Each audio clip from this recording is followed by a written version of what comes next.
Hey James, welcome back to the channel. So glad you are here. Um, I did actually get to watch all of that interview that Danica Patrick did with, and I forgot the name of the psychologist. Um, I actually went ahead and he's got a book out, and it's called The Value of Understanding Others. Oh yeah, Orion Taraban. Let me pull up the cover because it's going to be like it's 400 pages, but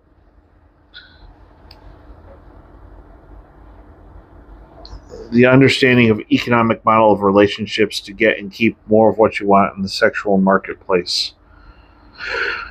Understand, he's not coming at it from a biblical perspective, but a lot of what he says makes sense. I mean, it was an hour and a half interview, and in order to get to the headline of what that I really wanted to hear, you had to listen to the first hour. So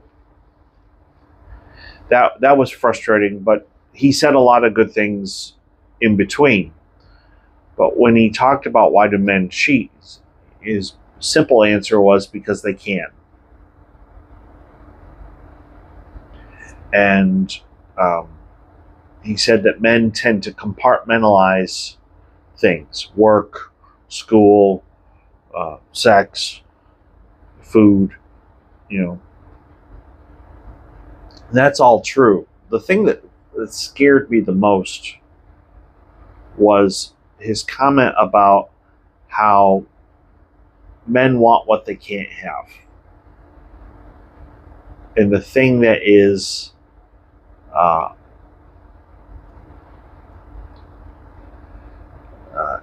forgot how I unfortunately left my notes in my other office. The thing that scares me is we go after the thing that we're not supposed to have. Now you have to understand, I like to think that I'm a person with good boundaries. So for me, as a kind of nerdy, awkward introvert, I wanted to date one of the cheerleaders. That wasn't going to happen. And it's, I went after someone who clearly was outside of my, in high school, there's a pecking order. There's a social pecking order, and I was not even close to being towards the top. I did try to be a nice guy. I tried to treat people with respect, and some people appreciated that. So I wasn't at the bottom of the totem pole, but I definitely wasn't at the top. So going after girls that were clearly out of my social status was not a wise move. When I started to just kind of look for people that I had something in common with, look for people that,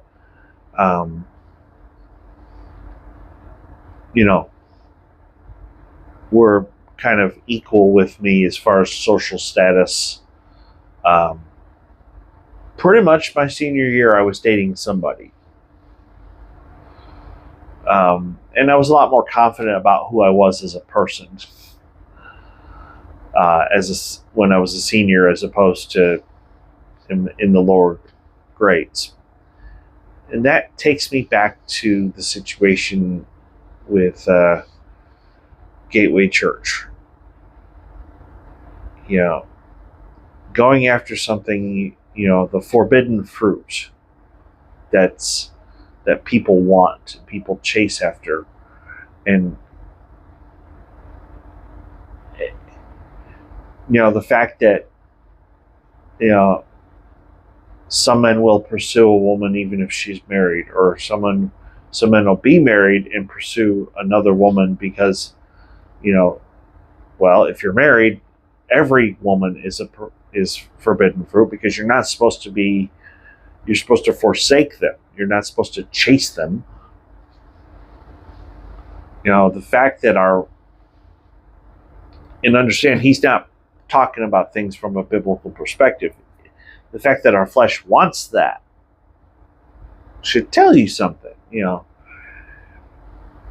We have to have boundaries on what is acceptable and what's not. And,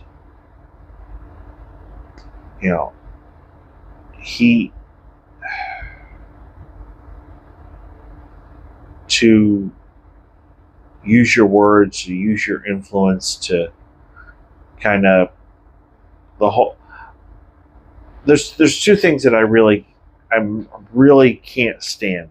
Number one is the whole, minister is kind of like a rock star. Like, we really got to put an end to that, because I think that had a role here. I mean, it's like, oh, the traveling minister staying with us. Ooh, how cool. It's like, ministers are servants. We're here to serve people. It's not like somebody walks in the room and that's what happens in this culture. I would say not all Christianity. I would say a certain subset of Christianity where the minister is almost looked at like a rock star. That's part of the problem. And the other part of the problem is the chasing the forbidden fruit. I think Robert Morris did what he did because there was something there that he wanted. Number, compartmentalize.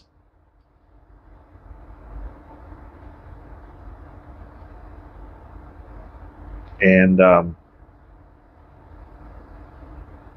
it was wrong. If they always say, if you're hungry, angry, lonely, or tired, go take care of your needs. Go. And I had a very wise chaplain a long time ago in the Army tell me this. He said, if you're feeling tempted sexually, go do some push-ups.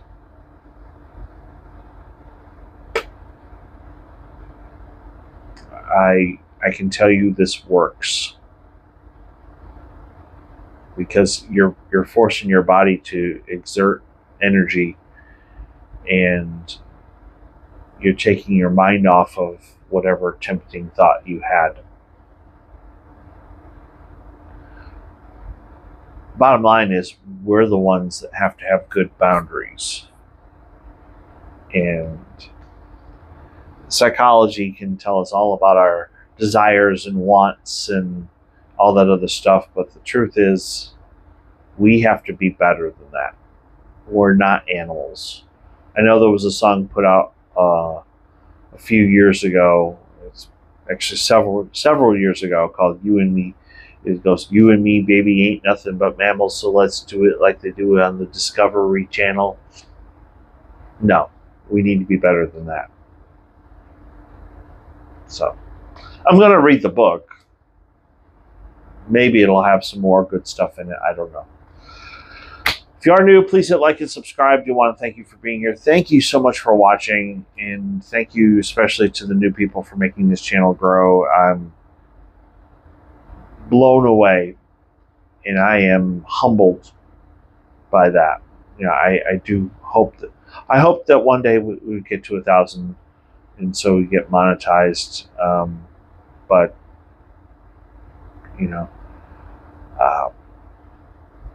my hope is to take any money that I get from being monetized and use that to travel and speak. And so, but obviously I need to sit down and write first, because I need to write my book. So thanks for watching, and I will see you tomorrow.